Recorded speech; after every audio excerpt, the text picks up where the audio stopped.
Yagambye akooye. Agenda kusobenga Bruno.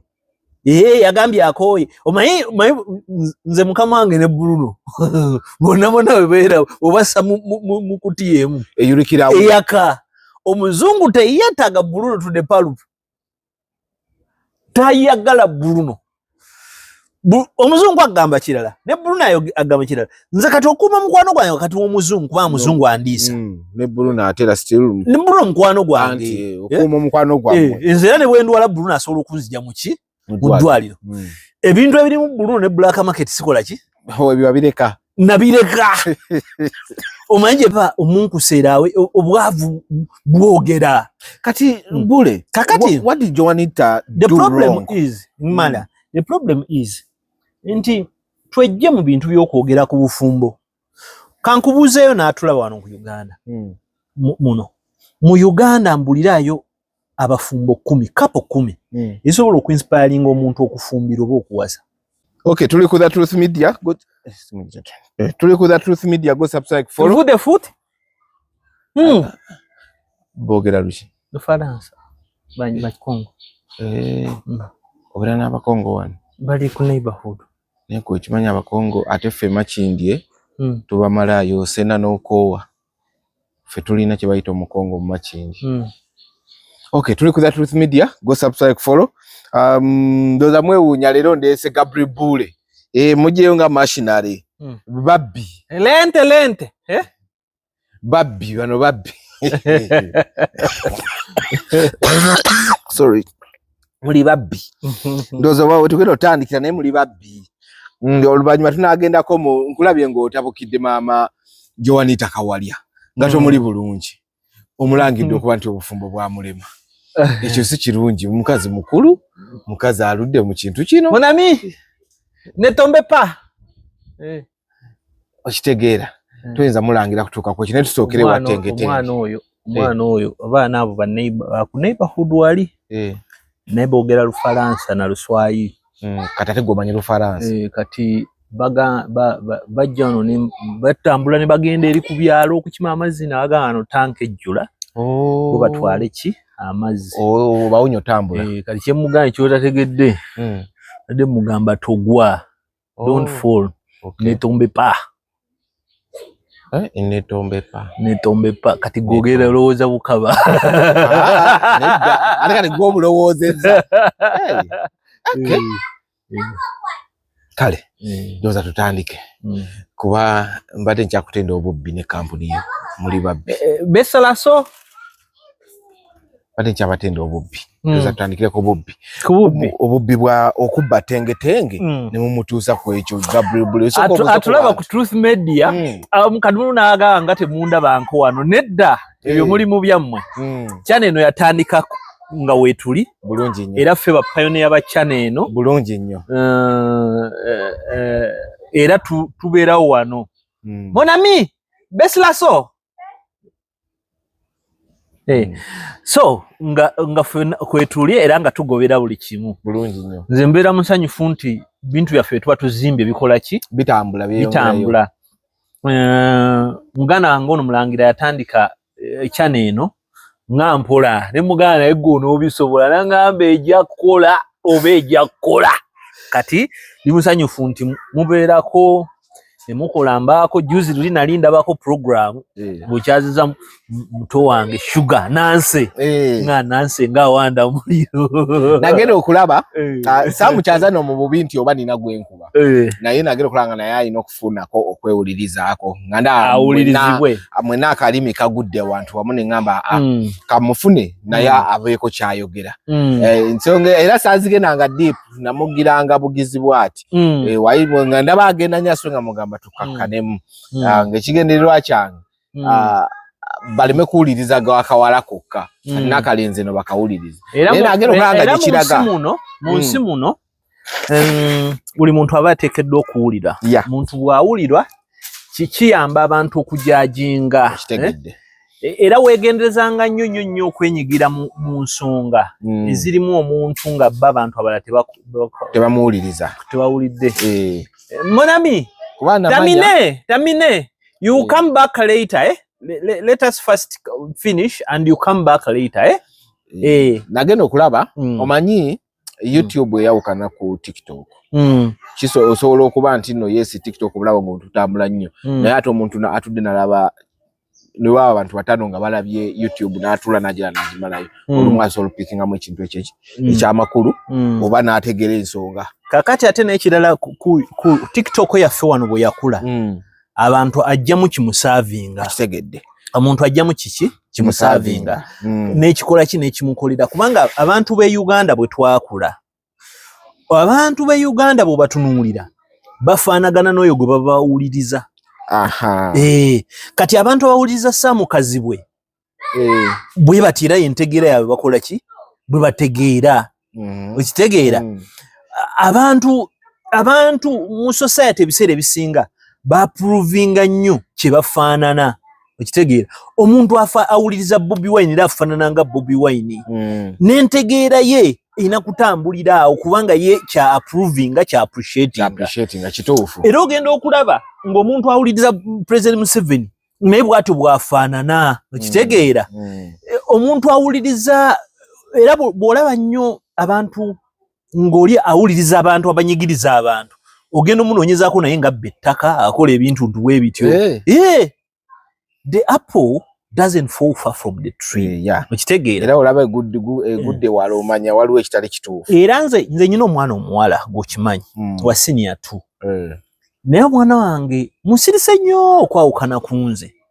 naye alina ebintu byagenda n'akola neŋŋamba ono omwana gwe nnenya nange olumu bwenti bwendi tasobola kubanga nze inspiration ye omwana tosobola mugamba muntu ategeera ku nsi guno nataga nti taata wange ate era n'ekibuuzo kyenja okubuuza mu maaso nga tuli mu bintu bya ttenge oba nkikubuuze nakati tutandike ettenge abantu bakulabanga omuntu omugezi era omuntu ategeera era omuntu analyzing ensonga gwe okujoyininga black market wasooka gyaseesinga kulaba vis-a-vis ebintu byekola ebirungi n'ebibi because tujale mu scandals nyingi black market eyina bintu bibi byekola wabula black market obuzibu bweyina nti yajja nga Cedric Singleton ye ng'omu America yajja wano abantu be yasisinkana okusooka buli omu ye ring fencing mulimu gwe mu kifo ky'okumubuulira kituufu ekiri ku ground wane waffe kati abantu bangi ne bakola ebibi mu linnya lya black market ne Cedric naye ng'ate si Cedric yakoze eki yabikola okitegeera kakati Cedric mulimu ki gwakola Cedric ye ng'omuntu adistributinga asaasaanya gw'oleeta n'omugaa nti kino kyange n'asaasaanya okitegeera kati mu kusaasaanya awo biseera ebisinga wava obuzibu waliwo falasi eriwo wano mu Uganda abantu balowooza YouTube eriko ssente era abantu balowooza waliwo layini gye nawulidde eyo akaunti eyina biliyoni emu n'egundi munnange nno assumptions kati njagala mbanyonyera ekintu kimu kati nze ndi YouTuber osobola okunsinga subscribers nene kusinga okufuna ssente nnyo kakati nze ku Twitter ngobererwa nze omu ku bannamawulire asinga ngobererwa abantu 17,000 n'ekigwamu naye waliwo abansinga nga bali mu kitundu kyakakadde n'akakadde naye traffic gwe nnyina asinga ow'akakadde nze month mbeera ne impressions zigenda mu miliyoni 19 kati wendi. Are you being paid ku Twitter? No, I didn't monetize kuba bya kisiru. I can't put in money to get money that I put in. That is stupidity. I can't move in the same circle. Okay.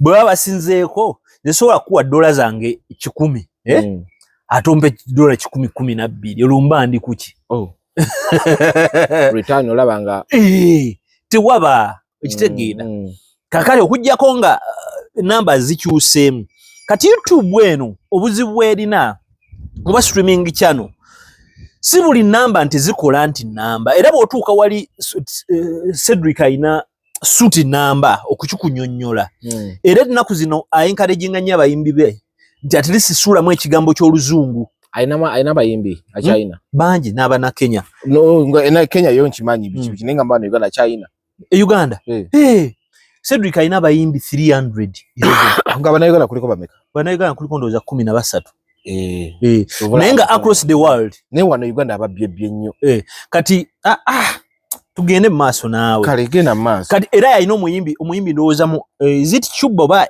Ecuador asinga okulaba mu nsi yonna bamuyita Erikamo Erikamo ate oluyimba lumu essaawa zaate zinnawera 3 nga luli mu biliyoni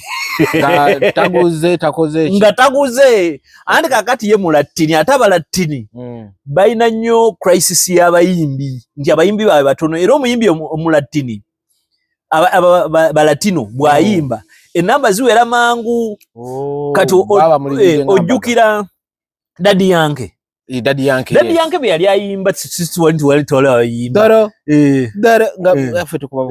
gasolina enamba za no yalokoka abulira nyiri makomera tambula makomera nezene nyimba yazegana taziyimba kati Daddy Yankee yatokoka naye nga they have numbers ichovola ba waliwo Bunny Boy Big Bunny Big Bunny yayimba ku halftime show juzi yes nekigambo yatuleetera ebikajjo ku stage goma ye numbers ayina nange namulaba Puerto Rico yona mu territory gubawulira Spain okitegeera Mexico gubawulira enamba akola ki abanazo ne Cedric ya the American name Latini is a Latino kakati Cedric so many times netunyumyamu naye olumu vaawo nga embozi ntegede half speed yako oluzungu Mama Gabriel his accent is so unique yaberere nnyo ne Angela Katatumba batera okubeera ku diplomat nange mudda nga please kakati abantu abasinga wano balowooza nti abayimbi ba wano bakola sente ku YouTube eziri awo eziwera wano omuyimbi asinga okukonsumingibwa mu sente ali monetized kuliko Eddie Kenzo kuliko Bobby Wine yalinnya recently sidda nnyo yalinnya anti kakati gwe kyotategeera nti Bobby Wine bw'oba okebera ennyimba tokebera ku channel ya muntu kyokka kakati muntu baba bakudistributinga olaba Truth Media asalamu akantu kona akateeka ku TikTok naye ono distributor akamusolooza era bakolera gwe okay kakati omuntu akwata olimba lwa Bobby Wine gwe n'oluziniramu ye afuna oba olutaddewa ye aba afuna okitegeera ate ennyimba ezigwa mu bantu nti bazikola yes kati era wongenda okugira ku tengetenge tengetenge right now bilioni 1.5 billion tengetenge by last year yali reachinze across all platforms nga black market bakamu streaminga agenda mu bilioni 6 za streams across all platforms TikTok buli wamu kubanga bano bwe batandika okusolooza kala nyumba za Mugabe black market yezikola ki distributing naye buli lumba lwa Mugabe weluli goba olukozesezza oba lulabikiddewa bo basigala bakola ki bakunyunyunta system yaabwe esobola okulaba buli wamu gwe ne bwoyisawo kati osusa sekendi 3 nga bakulaba era bino mbusima oluyimba ntadde ku YouTube yange nenteeka Mugabe biki bote bakujjaayo agobakolera then why don't lwaki gundi tekwata Cedric yo ne mukozesa bugundi kubanga abantu basiga ekifaananyi ekibi ani eno bakenzo lwaki tebakwata kubanga nti abantu basinga ekifaananyi ekibi abayimbi bano bayina mu society yaffe tulina abantu nga bamululu naturally ngera bamanya bintu bigenda kukola in their own way magically ekitegeera naye ne bino byenkugamba okukola there are efforts put in technology and money mukitegeera kakati kyobola nakugambako nakusisi twali ffenna bino ebya copyright nga bitandika ng'okyalina oba ekyo wali okyalina ku media ki wali munamu vision group nga tunatuukayo nekugamba Walugembe bano asajja obalaba balowooza bwe tunaakola copyright bagenda tuula ku theatre bagabane ne bagenda sigala kyekimu kati abayimbi tobalaba bonna era banaku anti obuzibu bwenafuna era bonna baavu kati obuzibu bwenafuna ne copyright yaffe walabako the original amendment zona gundi ezalimu copy zaliba empapula zali zigenda mu 10 something anafunako omukisa nenzifunako ndoza Emma mmanyo waffe Emma Sejengo yes yazituwako netugirako nga bakyagenda na batambula bichi byali mu contribution ya Silver Kyagulanyi mwalimu gundi nga ekwata ku at least ku AI katono nga kuliko ne gadgets buli kimu je bayita private copy agenda okuteesa gadgets bazijja bano government yabasiwaza ne bagamba umanyi tubalekere kola tunes naye zino gadgets tugira tulindako kati okate jukira ekyo kijja kwetagisa amendment ndala anti kati ero kumaya basiru nze nakuga sorry baba yimbi bafokosa kino ekigambo you are led mukulemberwa abantu nga tebategeera nga ate ebintu babirabira wano I let me tell you oyisize etteeka nga gwe kikubonya kola tunes today the USSD calls zine simu zetu kubalo oliwa kwalo zisaze by nearly 30%. Esawa ya leera abantu tebakyakuba simu abantu bakubisa WhatsApp calls. I can predict, I can project that in 10 years to come muna Uganda sinawanje tujja kuba tetukuba simu.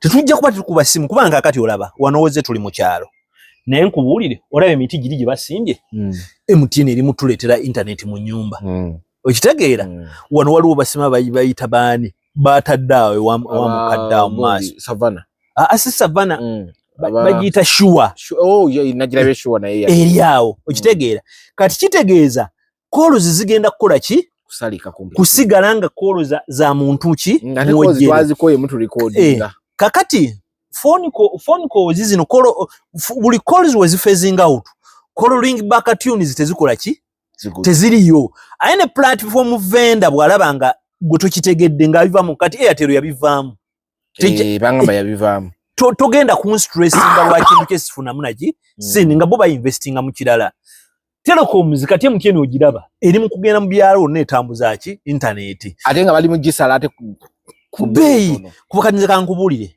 nkozesa MTN bulwenzu kuka kumacha nteka ko data owe15 owennaku 3 naye lugenda okuyita okutuuka olw'eggulu nga taliiko kitegeeza nti olunaku nkozesa ekitono ennyo omutwalo gumu nga mukakaaga ku bintu byenkola ekitegeera that means in 7 days mba nkozeseza sente zigenda mu mitwalo nga 15 kakati ate internet bakugambye MTN egenda kugamba ne Savannah ntukuwadde internet ku mitwalo 7 kozesa nga bw'oyagala what does that mean wakati fe 100 amps za Savannah bazikola ku mitwalo 8 mu something kadi what does that mean ngenda kubeera ne internet ewaka mukozese wano wakati nga ndi mu transit ngenda ku mulimu setaga internet no I don't need ngende ku monitor nkozeseeyo okitegeera nozula obulamu bwe tukola ki wakati nze wontunulira nti ebisebe bisinga mbeera waka nenkola byange byonna we mba nvaawo nteeka kaaka Airtel ka 14 GB 3 oba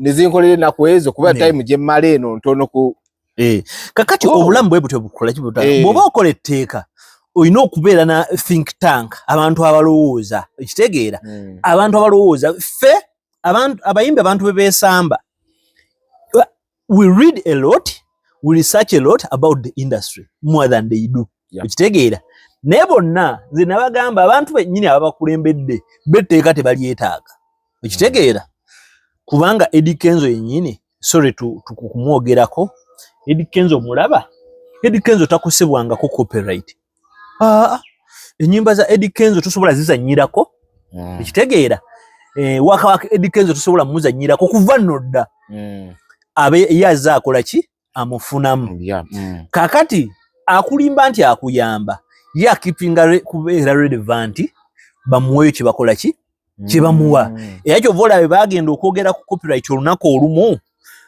waliwo yayita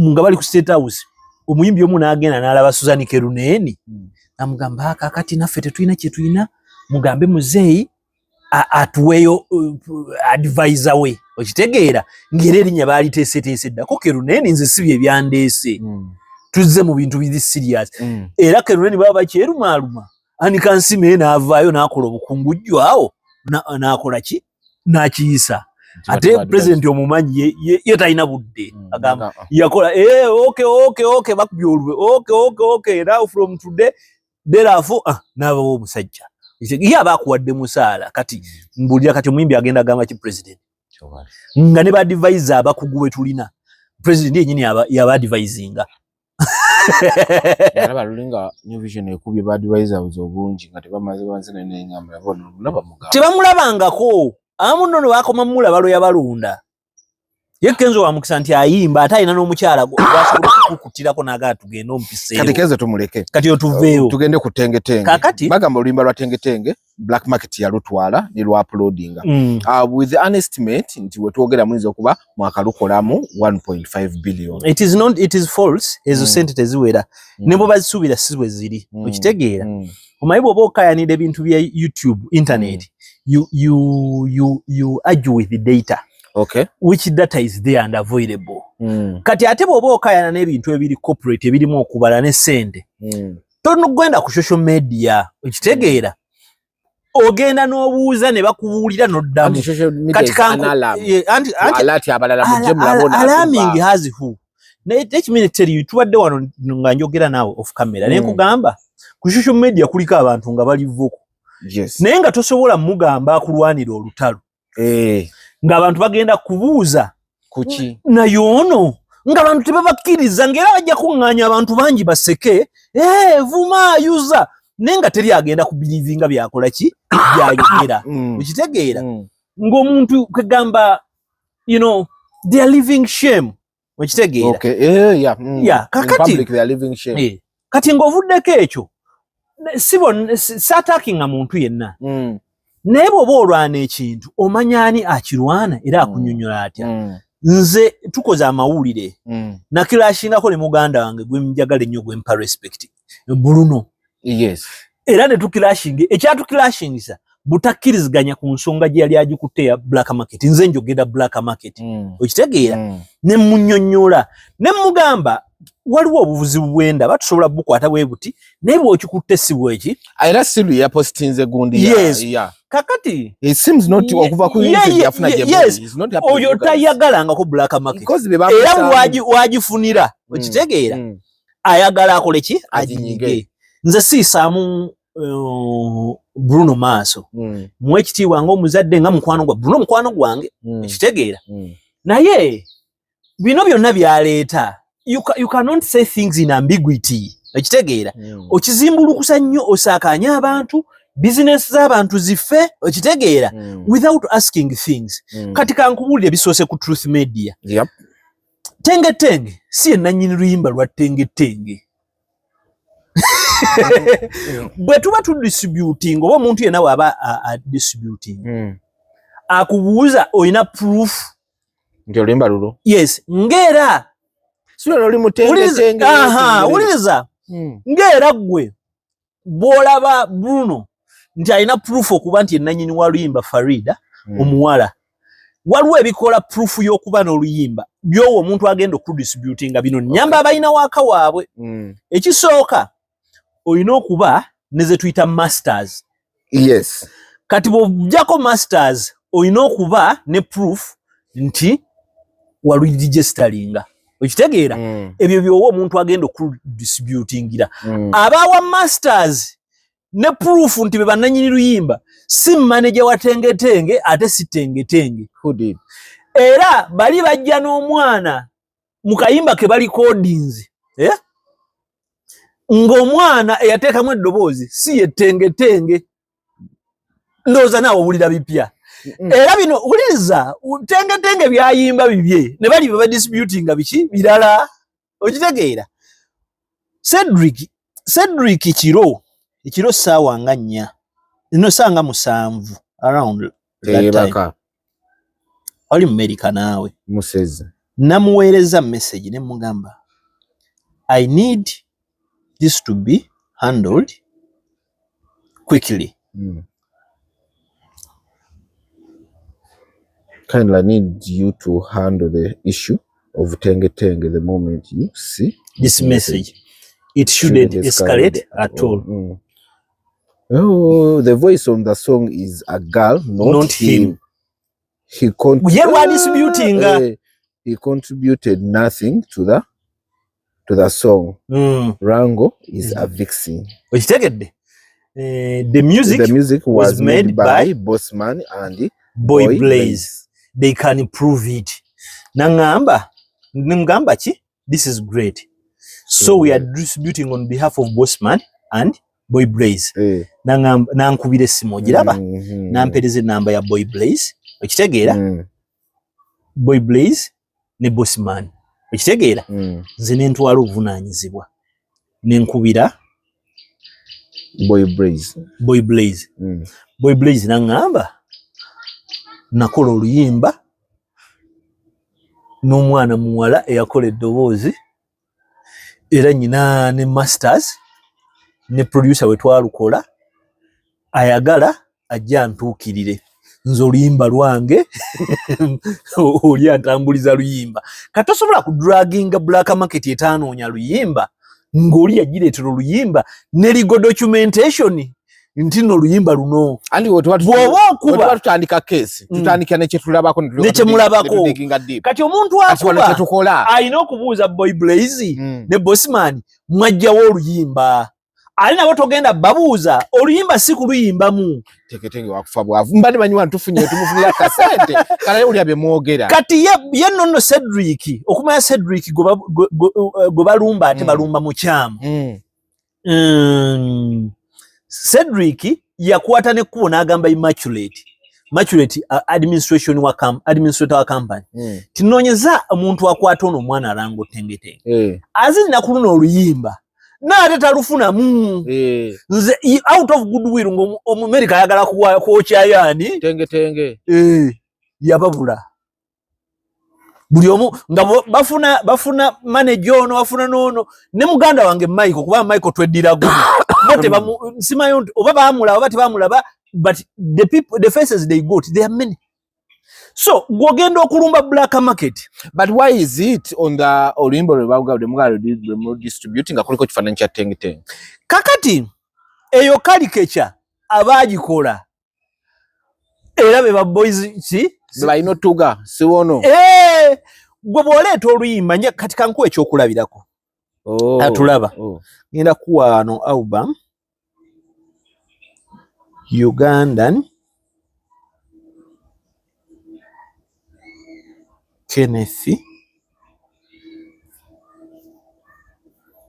Mugabi kati aneda kankwe people of the land ola people of the land kendeza gundi bajja kunkuba olaba akafananya akaliko kano I personally directed this photo bakikubira mu studio ya mchala amuyita Fiona ekansanga okitegeera era alaba ekifaananyi kyange ku Twitter oyo mukazi era isimukwano gwange bulenjagala ebifaananyi ngena mu studio ne bankuba omukyalo oyo mukwano gwa Mugabi bwe twagenda nekino ekisweta twakigula alongodawe nga mugenda mu yes kubanga he wanted the album to appear yellow kitegeera kati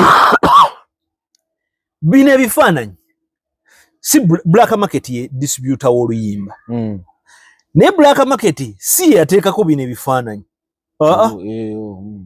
igwe obadde ennyimba obawadde niki n'ebifaananyi era bo bakugamba bulungi wano nti all songs produced by ne bamuteekako sponsor ne bamuteekako okitegeera kakati gwe bw'oba ng'oyagala okumanya ani nannyini luyimba muwaaka nannyini luyimba ye producer okitegeera waliwo abantu kye babuuza olaba copyright eno si olaba Pierre Musaako eba published bw'olaba si eba copyright kiki kyekitegeeza copyright ye nannyini P ye publisher that's black market black market te owninga kintu kyonna kiriko tenge tebitukwata nako okitegeera tebitukwata nako wabula Bossman ne boss who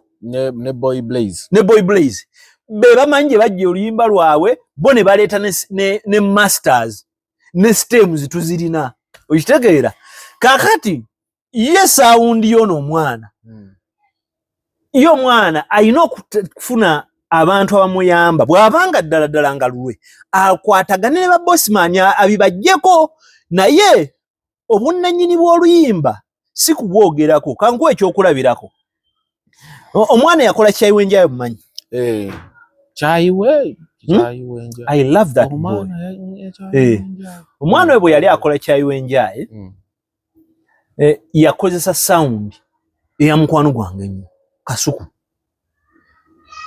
naye baana mmwe legally Kasuku can sue naye Kasuku has a duty okulaga nti eddoboozi lirye kubanga Kasuku takeerangako as far as I'm concerned Kasuku takeerangako n'agenda n'aligestalinga akantu ako nga sound era bino byogamba mu sound yange ekola nnyo tekikoma ku ekyo okitegeera you can understand these things the way you are bino gundi yali atugamba Salongo bakube mu mpewo yokusana mukozesanya Salongo bakube go to URSB register the sound komawo banja buli agirina yes kati ye black market kyekola ne company zekozesa Universal Ingrives n'endala yo wekwata sound yo bagisinkinga mu system we bagisinkinga mu system yonna bagiwulira oyo tenge YouTube eyo kasiwali for your information gwa batunulira na YouTube shorts eziriko tenge zo YouTube shorts zisukane mu bitano kati ye no omugagga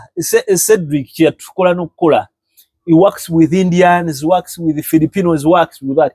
He went and got groups ezikola fun never dikula across the world. Yeah?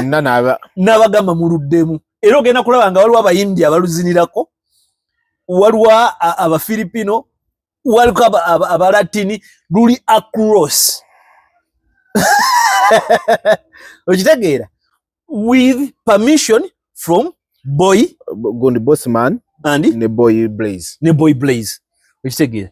So, kati golutalo lwa muto wange Bruno is younger than me. Lwa muto wange Bruno ne Black Market. Era je kiro namugambye nti did you guys Twitter? No. Itanankubira. Ne mugamba kindly abstain from this matter. You are misleading the people. Ezo sente zayogerako teziba. Okitegeera? Teziba. Kati nze njagala okubulira gwali wano. Tebakulinda. Aba baana bonna bemulaba bakola YouTube, okunoonya omuntu yali afunye milioni 10 bweziti nga YouTube nga ate bakola buli lunaku. Muganda wange otoba. Nze mbalina bemanyi basatu. Kati ogamba basatu. Do you know how many YouTube channels we have here? Yes, kitofu. But danche ngamba okay bemanyiko nga bamanyi physically balinga basatu. Ne mu Uganda tulina mu abaana abakola mulimu oyo Ben mulimu abakola. Okitegeera? Mulimu YouTube nga Masaka Kids zikola katezo entertainment nenga mati nga bano abaka kantu bikimu nirabe manyi okitegeera but it's not as easy as it is omuntu wafunira milioni 10 trust me ebyakola biki bingi. Let me tell you one thing, bino byo tulino big YouTube tesasula nti abantu balabye. Osobola okukwata bana Uganda milioni 4 ne balaba waakawo. Okitegeera? Omuntu ali mu America n'afuna abantu emitwalo 5 mu America across Europe ne balaba. N'akusinga ofuna se. Anti regional gundi adverts zimatalinga. Yes. Regional AdSense ezo maifu aba website tuzita AdSense. AdSense, yeah. AdSense ezo zimatalinga wawo okola ki? Wozirabira. Okitegeera? Kyovola ne Black Market bye distributing. It is in Uganda, but it is in Sacramento, California, where he comes from. Era, chichi chembagamba. Gwe ajonkera Black Market. Bruno ke. Nga tomanyis. Bruno si aina ntalo na Bruno muganda wa. This is the thing that Cedric has told me is willing to clarify if they come, whoever comes. Yeah. But for those who are running around, they won't benefit. Saying their things, not that he is going to sue individuals. Yagambye akoye. Agenda kusuwinga Bruno. Yagambye akoye. Omanyi nze mukama wange ne Bruno. Bonna webeera obassa mu kuti emu. Eyulikira eyaka. Omuzungu teyetaga Bruno to the palup. Tayagala Bruno. Omuzungu agamba kirala ne Bruno agamba kirala. Nze kati okuma mukwano gwange kati omuzungu kuba muzungu andiisa. Ne Bruno atera still. Ne Bruno mukwano gwange. Okuma mukwano gwange. Nze era ne bwendwala Bruno asobola okunzija muki mu ddwaliro. Ebintu ebirimu Bruno ne Black Market sikola ki? Ebyo babireka. Nabireka. Omanje byatutuusa. Manje byatutuusa. Ukitegeera.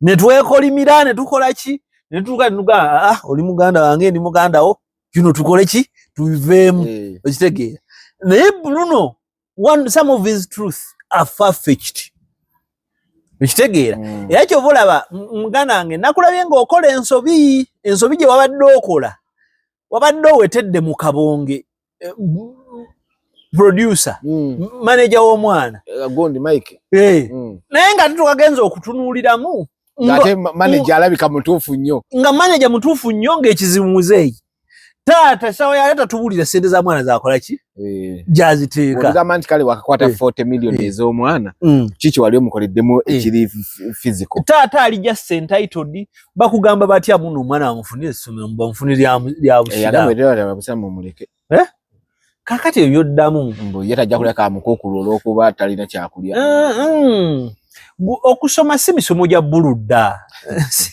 omwana wowe oyagala bya busiraamu mutwale madarasa okitegeera omwana muleka asome ffe tubadde ne baganda baffe abasomedde mu masomero gatali ga busiraamu naye ng'ate basiraamu nnyo n'okusinga abantu abasomera mu meeya kati nze ndi mu poto naye nasomera muri abakatuliki naye nsabira era mu bapoto eri kuba kusoma kumala okitegeera kakati ffe abantu abasomera ku Seyinti St. Mary's Janya, St. Martin Janya, amasomero bwe gatyo. Olowooza ffe nze sikyasembera na sembera. Sikyafuna Eucharistia. Lwaki wagivaako? Ebyo byokoze bingi. Anti nogenda ng'otukula. Anti kakati wali eri nagenda nempasa nga sifunye sakramentu lya matrimonial. Nempasa bino ebyakiyaye ebyamakuuti. Kati awo tebakukiriza ku mmeeza ya Katonda. Obeera mu bwenzi bwennyini. Nene mutima wakikkiriza tuwasa ebyekiyaye. Ebyakiyaye by'omaanyi. Ebisanga tubigendemu. Kakati tugambe. Waŋŋamba ne siwuliriza. Waŋŋambirawo from the start. Naye mpaka nagana okujja. Nogana okujja nga gwe nkusiruwala gwe. Kakati tenge. If all goes well, base tuli bagende. Wa Cedric. Bwe baba agala okurunning around social media. Tagenda funamu. Tebalina kye bagenda funamu. Okay. Talina kye agenda funamu. Ate n'ekirala. Kakati ye oli Cedric. Akugambye era gwe ayagala kimuulya kiwulire kino. Black Market is not distributing a song on its own. It's distributing a song from a producer who is Ugandan. Look for your Ugandan friend. And deal with him. Okitegeera. It is curious like that. Tusulebe kubeera mukamunguluze. Bannange muganda wange tenge katuge bule nga tuvudde ku tenge. Nkulabye oyina TikTok gy'otaddeyo. Nga omukyala wa Firigo Joanita Koleto muli bulungi. TikTok saagitadde waliwo omukwano gwange bamuyita Famous Kaya. Famous Kaya yakoze abadde akola live. Okay. Nga akola clarification nga kale nga ekimwewuunyisa nga agamba mukulu waffe mukadde waffe senga Joanita Kawalya byayogedde nga si byansa. I saw so many people coming out nga bamugamba it wouldn't have been you of all people. Kati nga nze nadde ngobera naga abana musajja wange bule wanakole ki ajje awo ensonga nempe ensonga nadde ensonga ndowooza abaana ne bakakola ki ne bakwatako kakati ne bakola kino akateekayo. But here is the thing. What you're saying on tulina obuzibu obuzibu tulina nti content mu Uganda atambulira ku bintu bisatu. 1 Sex. Yeah, true. Worldwide mu Uganda ukase. Mu Uganda kisuka. Sex. Ekyokubiri bizarre amawano. Ekyokusatu scandal. Kati mu sex mutambuliramu obufumbo, abavudde mu bufumbo, abafumbiddwa, abeekwana, abeekubye. Byebyo ebintu ebisinga okutunda mu information yaffe. Kati ne tujja ne tuba ne scandal. Ani yabyani, ani yafezani, ani yakoze ekiwuniikirira. Kati ebyo tebifunika nnyo era ababigwako byebyo. Kati okufuna emboozi ng'eyabukedde waliwo emboozi yanyize nnyo ate n'ensanyusa nnyo n'enseka nnyo. Abakugu boogedde ebipya ku muwala omugagga gw'abadde ayonsa enfudu. Abakugu boogedde enfudu teyonka. Biseera ebyo wali okyakola n'abo abantu. Oba ne story y'omusote ey'akamunye. Era nkyakola nabo se. Ne story y'omusote ey'akamunye. Ebintu ebyo tebifunika. Yeah, true. Bw'ogigwako eseringa nnyo. Muyinza n'okumalako omwezi nga ogimuleko. Era ky'obola abantu nga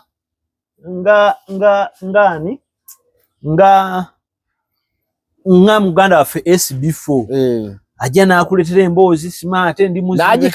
N'agikamula. Oba ekitiibwa nze respect SB4 ebintu bwe babijjawa n'embeera okwo n'entulika n'enzika nenga kakati kino kivuddewa. Kakati ebintu ebyo nayo tebikola tebifunika. Kati sikando zo zifunika kubanga zo zitandika jo nalabye omuwala ku mukwano nga yagambye mukwano gwange Adija Kigozi nti eriko vice president yamuzaalamu omwana tamulabirira. Nema nti kino kigenda kukola. Ekyo tekikola. Ng'agamba ani yaliko Bugenya. Yamusanga mu bbaala n'amuzaalamu n'atamulabirira. Ninga kati kigenda kukola era ba YouTube bwe bakibuukira. Oyo muwala agenda tambula. Yani nabadde ku live n'engamba Mwami Bukenya ayangu okulabirira oyo muwala kubanga ako kagenda tambula bajja kakama. Kakati olw'okuba ebintu ebyo tulimu. Buli muntu atandika YouTube bye bintu byakola ki byatambulirako. Tuyina deficit y'abantu abayina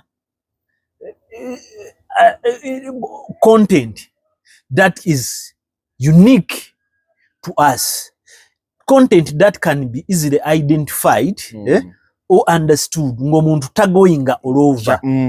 Kakati okugenda all over general news bandiresemu ababeerako mu mawulire gwe Kasugu, Megatron, Zobeda, Kawalata, Saimo, abebyo babisobola. Ekitegeera lwaki babisobola. Nti kubanga mwabeera mu newsroom mumanyi dynamics ezo. Negwo I know where to touch, I know where to live. Gwe yaguze kamera n'ogyetunuzaamu n'eraga ekifaananyi kirungi n'ogula ne bu voice bands. Baako ekintu ekikwa-identifyinga. Waliwo omuvubuka mwerabidde erinnya. Shout out to that man. Abeera okwo ku TikTok. Buli kikwatagana ku mmotoka akinnyonnyola. Toyota Harrier akunnyonnyola emmotoka. N'agikwagaza. Erinnya limbuli. Alina ekirevu. That boy. Alongoosa bulungi ekirevu kye. I've seen him. Namusangako ne mu jam is so much of a smart man. Buli kikwata ku mmotoka akunnyonnyola Vanguard. Buli kikwata ku mmotoka ye kyanyonnyola. Ebirala tabimanyi era abantu bamubuuza ebibuuzo kati njagala kugula kibina n'akugamba tokola bwoti naye bw'oba ogenda gikozesa wano. The boy and the man understands cars. Tuyina omuvubuka bamuyita akola ku KFM wali waffe bamuyita Colin Balieja. Gwe muyita romantic mukiga. Collins Emeka. Emeka ekye yategeera bufumbo yes. Kati ate Emeka n'atuyamba ekintu kimu. Emeka tateekako magezi ge. Tayagala mutandika mubuuza gwe oba buli butya. Kyekyo ziri programs nakolanga nze siteekako magezi gange. Omwana annyonnyola kintu kye.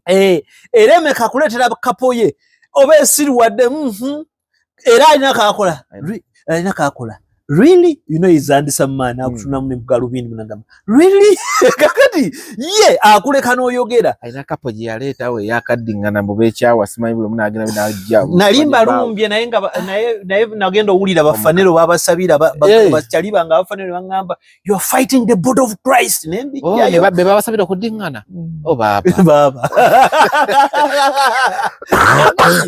kakati abantu bwe batyo gye bali ukitegeera nti emeka kino yezimu ku channel zisinga okukola kati ukitegeera kati bw'otunula muwala ono muwala amuyita Pure Wisdom with Joan naye bufumbo bamuyita Joan muwala mweru naye ali mu bufumbo muwala munyankole mweru ali ku bufumbo ate Joan oyo obufumbo bw'ayogera I want to listen you know why oyo muwala abadde mu bufumbo ndowooza emyaka 7 tano bangako takolanga ki naye akugamba ati kitegeeza tetufuna ki tetufuna challenges okitegeera bawe tamutimba mu kamera neje bali happy nzo wanga wali mulabeko mukyala mu kamera osobola n'omuyita ebbanga lyemmaze naawe sirangu mukyala nenga abaana bange bo balabako abaana bebi ate baana bange kakati wakigasira kati kitegeeza ati kituufu nina omukazi namuzalamu abaana naye temujja mulaba kumutimbagano akiki wangamba ate nakiyiga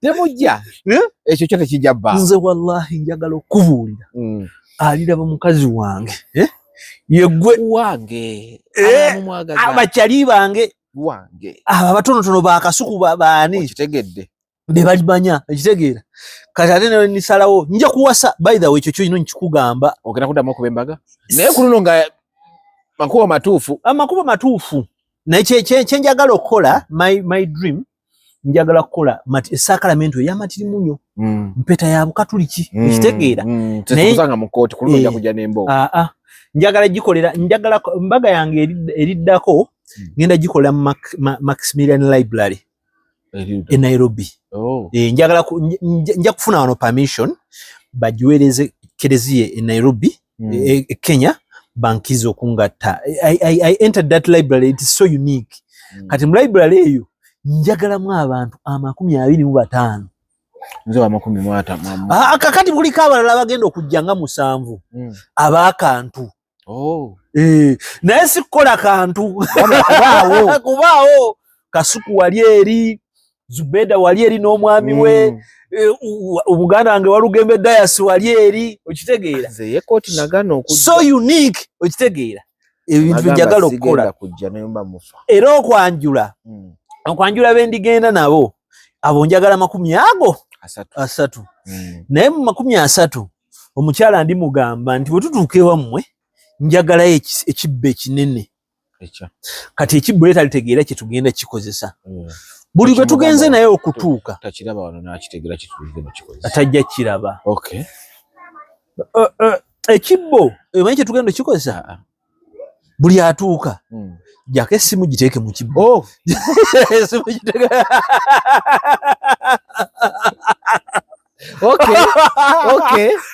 nti ate njako okubifaana nti bagenda bikuba tugenda kuweereza linki obyejjireko ebyo nzijukiriza birthday y'omuyimbi omu nga kosa gyasokera ddala okukola mu bulamu manyi nze nali immediate munamawulire we ate nga mu vision nze nali mu Cavalry kati birthday yali yalwa 4 nga gundi ye yalwa 6 ku Lwokuna yatutwala ku Spectrum naye ng'essimu zonna tuzireka wali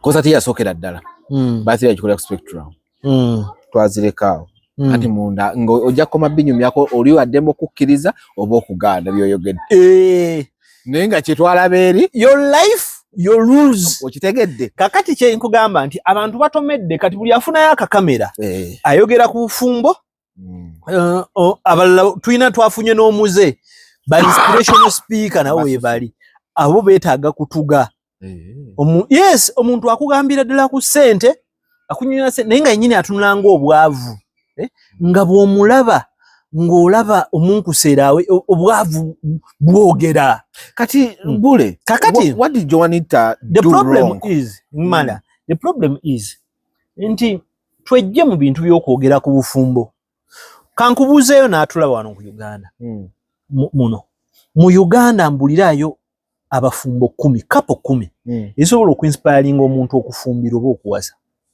weziri weziri ntandika Bobby and Bobby yes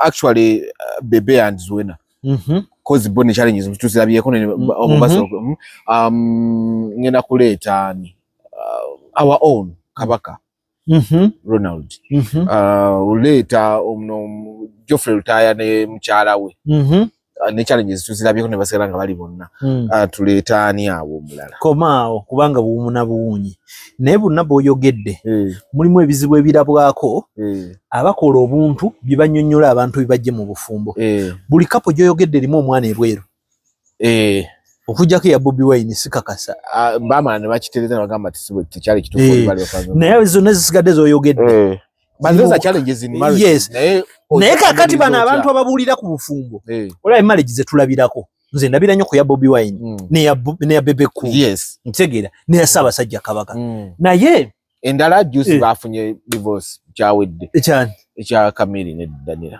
naye mu sequence esobola naye girabirako kakati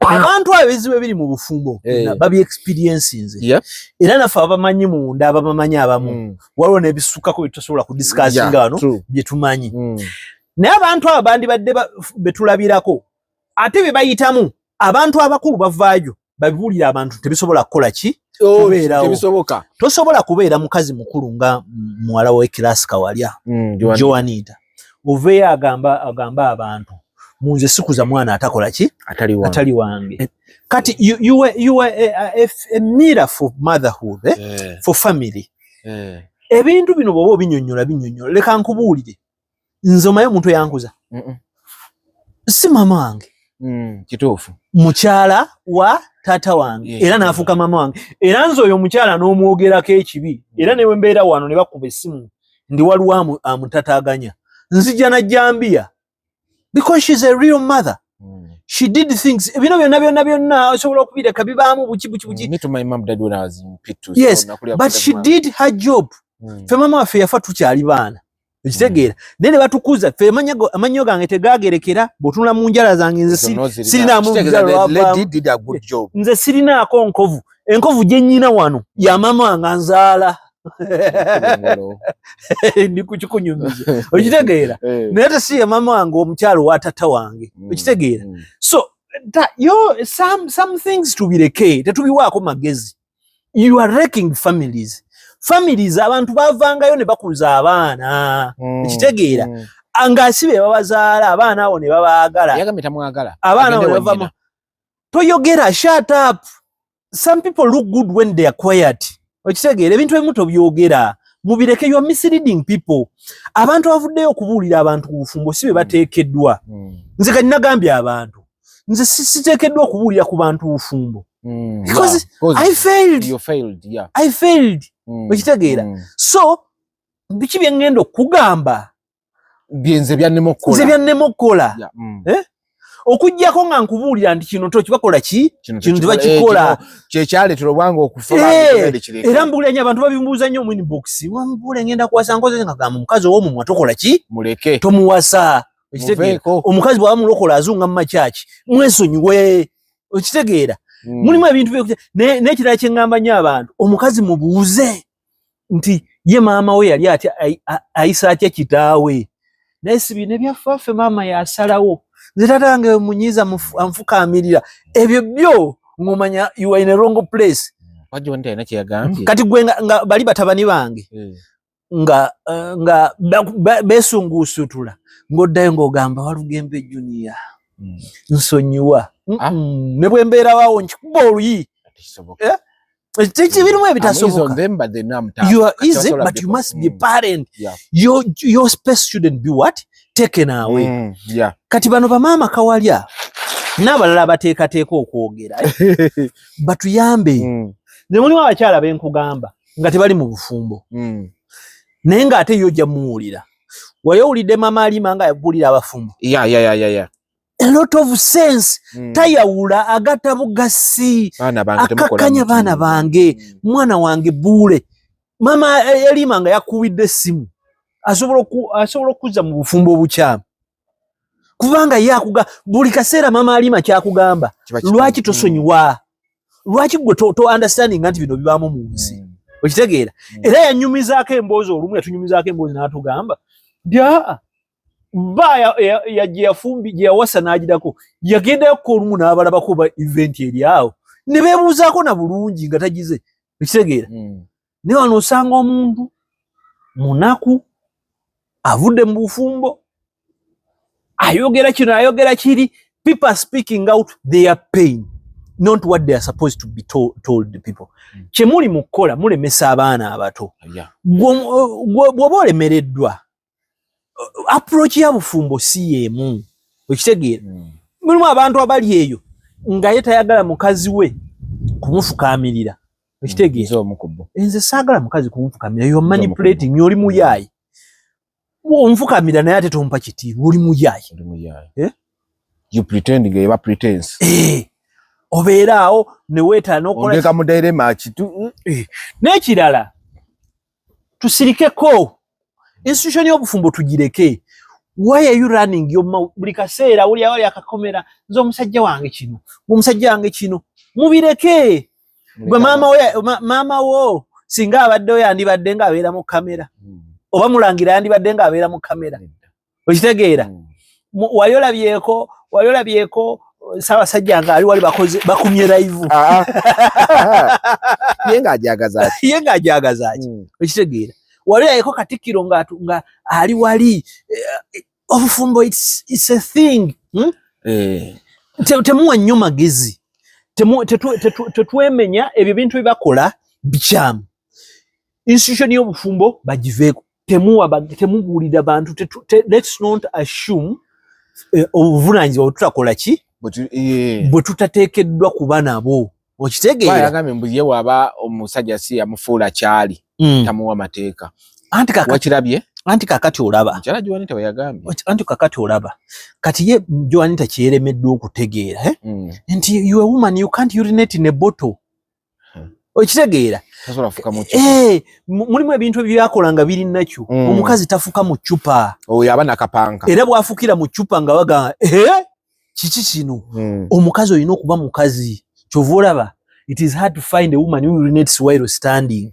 you must squat or bend okitegeera naye gwe bw'oba oyagala okumanya ekintu kimu nze kyemmanyi if you can't bury your ego you can't survive anywhere ate bagamba basurvivinze anti kakati goloozo survivinga naye kati olina ekifaananyi ky'osiiga n'olumu kisobola okukulukukira mu bakola ki mu bantu b'otaddewo mu bantu b'otaddewo ekikuluma nnyo ate nekikulumawo nnyo abantu bano betutadde ku nsi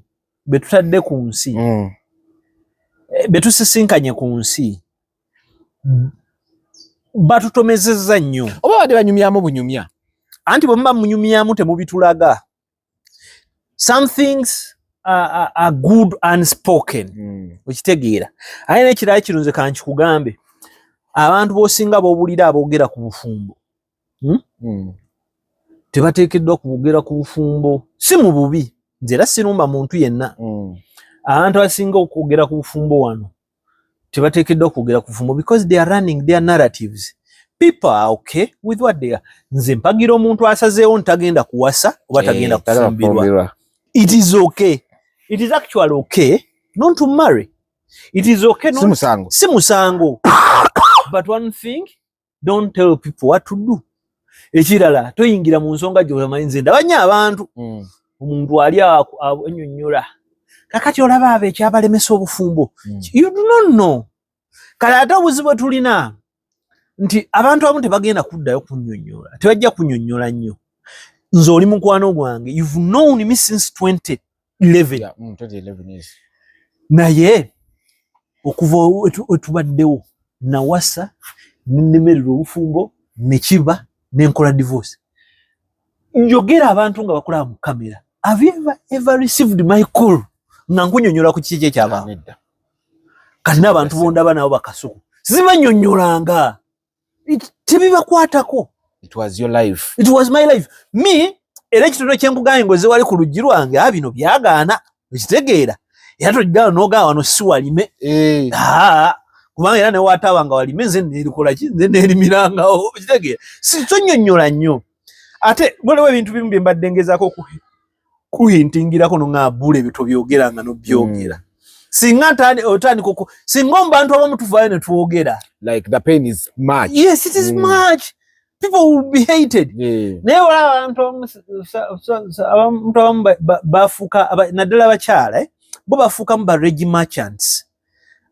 Kyovula abantu abamu ate bawagidde ono pasita we Mbarara Abdul wamulabye yazze n'agamba oba endiga mulekerawo okujja mu kyaki yange naye kimala omukazi atagenze wa eximu azadde abaana kyokka nze mbadde mu ddwaliro nze ndabirira nze nkuza ebyo omukazi bamubuuza kituufu nti anti yangamba funa enkwaso nange nengende wa ex nga ya olabagaga yes ye mwakiteesaako ogendayo ng'ogendayo kuki kati nze njagala okugamba ate kati twayigaawo abakazi bwe bava mu bufumbo banaye kino temukiteeka ku nze nti bapaintingira picture edda kye baagambanga musajja oyo tamalaako naye naku zino abantu bakiva naswi mwavu ali bwati tamalaako kati musajja mulogo ebyobulogo babivaako obwavu babuvaako tamalaako babuvaako kati omanyi kye n'akatono nako baakavaako kati omanyi kye bazzaako awo omanyi kati abantu abaregi nga batambuza kitunda kati omanyi kitunda ankuba wabula ennaku zino yes buli omu kyekibaawo ankuba naye akati society yo tejja ne boononyonyolaani abantu tebadifferentiatinga wakati w'okulwana n'okkuba omukazi asaga twalwanye agamba ankuba tasobola kugamba nti I slapped him and he disengaged me okitegeera those things kakati netubeeramu eyo society naye ekyabantu bagenda kukola ki actually bakivuddeko ekitegeera naye kiki kyeŋŋamba abantu naddala abato betuli nabo mu society know what to feed your ears. Who tells you what? And when do they tell you what? Yo kyokifunamu oba misleading you. Tulina obuzibu nti kati tuwuliriza buli omu okitegeera omuntu akugamba ekintu nga naye sikyali okitegeera n'omuntu akugamba ekintu nga they just eloquent ddoboozi lye ddungi naye nga byakugamba biki rubbish. Try to respect your ears. Try to respect your eyes. What do you see? Okay? Gwe kiki kyoyagala. Things are said. Naffe ne batubuulirira. Nze abantu abatera okumbulira nga abule ffe tukubuuliridde. But the choice is yours. Okitegeera. Ngera waŋŋamba nti nze nkuganye naye okusalawo kuki? Kukwo gw'amanyi. Gwa mu seppikizo. Okitegeera. Yasamira mwali.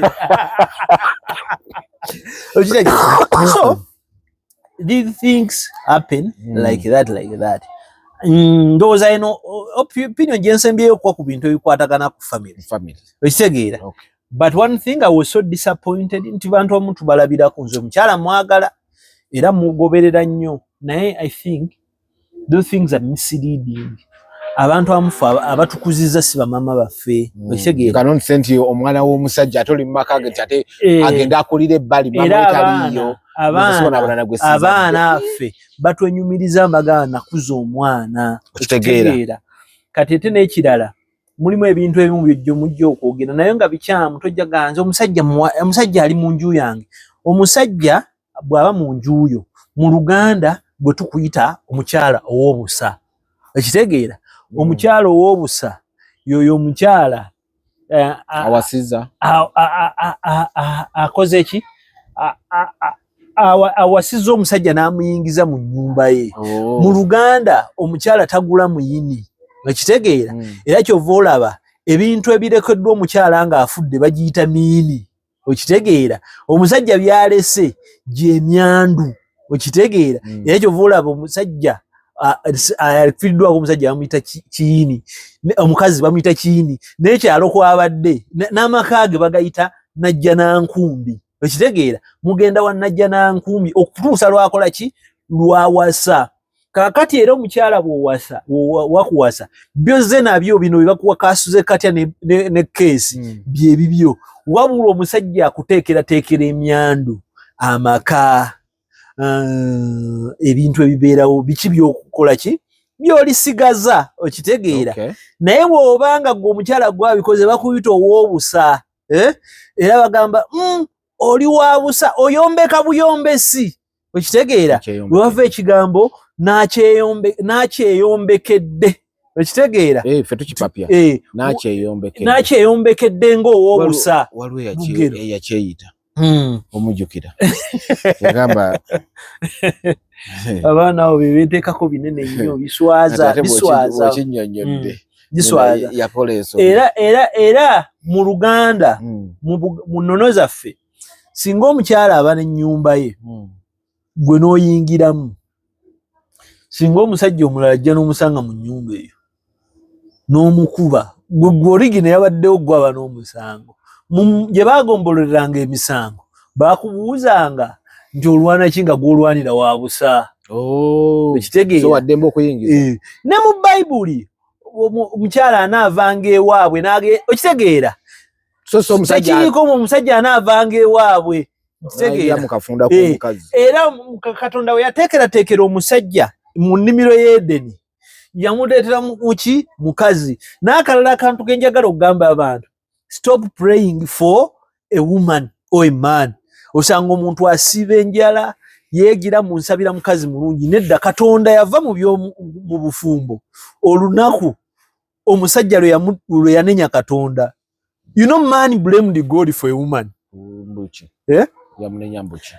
ebivyo bwe gyabe mu nnimiro Edeni Katonda n'abuuza Adamu n'amugamba omukazi gwe wampa yes Katonda yawulira bubi nnyo ng'omuntu gwe yatonda akoze eki era ebyawandiikibwa byonna ebiddako akugamba onoolondanga ye agaba bugabi mukisa pray for a blessing but find your person bw'ogwa ku jirikiti God doesn't take blame for wrong marriage bw'ogwa ku muyaayu era buddaayo n'ogamba nsabye Mukama yandaze omukazi mu kkanisa era muloko ogenda gwa kuderira ogenda gwa mu bisambi bya derira muganda wange tukome wano bule tukome wano mubadde balabi balungi badde ne bule abangoberera ati Gabriel Bule ku Twitter simu yange eri 700 39 1620 big up mweraba